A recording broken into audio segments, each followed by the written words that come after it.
दोस्तों American president के पास हमेशा एक बंदा होता है और ये बंदा हमेशा एक न्यूक्लियर लॉन्च कोड या न्यूक्लियर बटन लेके घूमता है। तो क्या लगता है आपको, बस एक बटन दबाने से अमेरिका किसी भी देश पे न्यूक्लियर अटैक कर सकता है? और अगर हालात बिगड़े और कुछ ऊंच नीच हो जाए और मान लो कि कोई सन की प्रेसिडेंट एक बटन दबा के परमाणु वॉर छेड़ दे तो क्या हो? तो चले जानते हैं इन खुफिया बातों के बारे में। मैं हूं हितेश गिरी गोसाई, आप है द नॉलेज के साथ, और ऐसे ही अमेजिंग नॉलेज के लिए द नॉलेज को जरूर सब्सक्राइब करें। दोस्तों सेंट्रल फॉर आर्म्स कंट्रोल एक जानी मानी इंटरनेशनल संस्था है। इसके आंकड़े के अनुसार आज अमेरिका के पास करीब 5800 न्यूक्लियर वॉर वेपन्स है। दोस्तों ऑफिशियल आंकड़े के अनुसार इसकी कंपैरिजन अगर इंडिया से करें तो हमारे पास 2020 के आंकड़े के मुताबिक 150 न्यूक्लियर वेपन्स है, जबकि चाइना के पास 320 और रशिया के पास करीब 6000 से भी ज्यादा न्यूक्लियर वॉरहेड्स है। और दोस्तों इन सब में पूरी दुनिया में अमेरिका ही एक ऐसा देश है जिसने अपने न्यूक्लियर वेपन्स को किसी कॉन्फ्लिक्ट, किसी वॉर या किसी युद्ध में इस्तेमाल किए हैं। यानी अमेरिका के पास ट्रस्टेड और टेस्टेड न्यूक्लियर वेपन्स है। और सेकेंड वर्ल्ड वॉर में जो अमेरिका ने न्यूक्लियर वेपन्स यूज किए थे, उस फर्स्ट जनरेशन के बॉम्ब्स के मुकाबले आज अमेरिका के पास करीब 18,000 गुना ज्यादा एडवांस न्यूक्लियर बॉम्ब्स है। जरा सोचिए दोस्तों, अगर इतनी ताकत किसी एक देश के पास हो और उसमें भी उस देश के मुखिया के पास इस पूरी ताकत का सिर्फ एक बटन हो और अगर वो इसे दबा दे तो क्या होगा? दोस्तों होने को तो क्या दुनिया का अंत भी हो सकता है, लेकिन आपके मन में यहाँ पर यह सवाल जरूर उठा होगा कि क्या इतनी बड़ी परमाणु शक्ति वाले देश का कोई प्रेसिडेंट सिर्फ एक बटन दबा के न्यूक्लियर वॉर शुरू कर सकता है? तो दोस्तों अब इसके लिए आपको फुटबॉल को समझना होगा। ये गेम वाला फुटबॉल नहीं, लेकिन एक न्यूक्लियर फुटबॉल, जिसे एटॉमिक फुटबॉल या प्रेसिडेंट इमरजेंसी सैचल या ब्लैक बॉक्स या हमारी देशी भाषा में उठा के फिरने वाला एक झोला भी कह सकते हैं।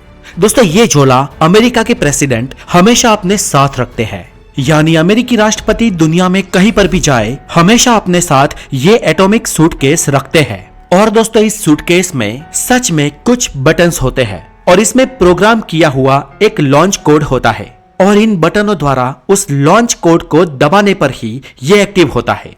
अब दोस्तों इस फुटबॉल को यूएस प्रेसिडेंट के साथ हर समय जो लेकर घूमता है उस बंदे को कैरियर कहते हैं और जनरली ये कैरियर कोई आर्मी ऑफिसर होता है।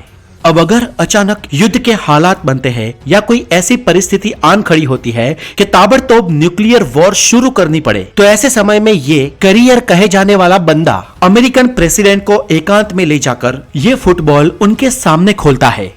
दोस्तों यूं तो हमेशा बंद रहने वाले इस फुटबॉल का खुलना ही अपने आप में एक बहुत बड़ी बात है, क्योंकि फुटबॉल के इस बॉक्स के खुलते ही एक वॉच अलर्ट एक्टिव होता है और ये अलर्ट यूएस के सभी चीफ ऑफ स्टाफ को पहुंच जाता है।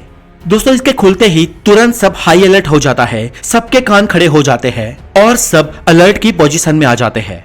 इसके बाद दोस्तों अचानक इसका बटन दबा नहीं दिया जाता, लेकिन पहले अमेरिका के प्रेसिडेंट सेक्रेटरी ऑफ डिफेंस और ज्वाइंट चीफ ऑफ स्टाफ से तत्काल बातचीत करते हैं और इस बातचीत में पूरा प्लान बनाया जाता है कि ये अटैक वो क्यों कर रहे हैं, कहां पर कर रहे हैं, ये करना है या नहीं करना है और किस प्रकार से करना है।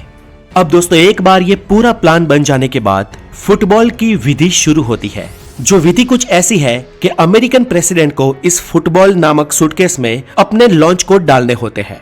यानी कि ये वेरीफाई करना होता है कि वो न्यूक्लियर अटैक करने का आदेश दे रहे हैं।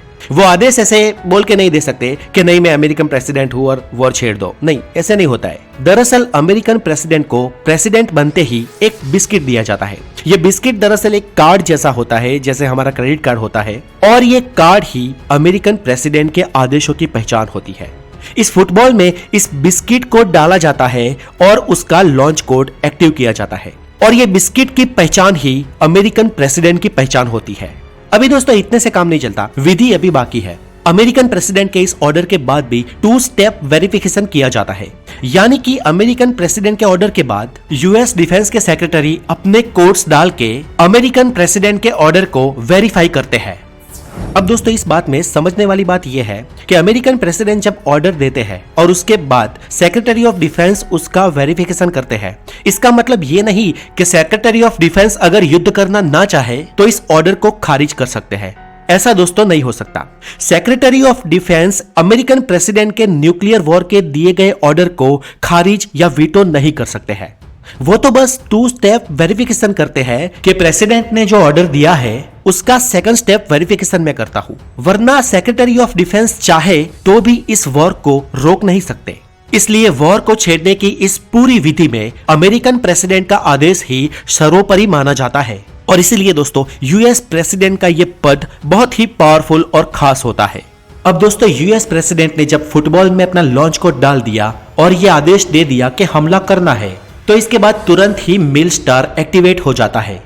दोस्तों ये मिल स्टार अमेरिकन आर्मी का सैटेलाइट नेटवर्क है जिसका फुल फॉर्म है military strategic and tactical rally. और दोस्तों इस मिल स्टार के एक्टिवेट होते ही अमेरिकन प्रेसिडेंट दुनिया के किसी भी कोने में सिर्फ 15 मिनट में हमला कर सकते हैं। अब दोस्तों इस फुटबॉल की बात करें तो ऐसे एक नहीं लेकिन 3 फुटबॉल होते हैं, जिसमें से एक फुटबॉल हमेशा यूएस प्रेसिडेंट के पास रहता है, दूसरा फुटबॉल यूएस वाइस प्रेसिडेंट के पास होता है और तीसरा फुटबॉल व्हाइट हाउस में एक सिचुएशन रूम है वहां पर रहता है।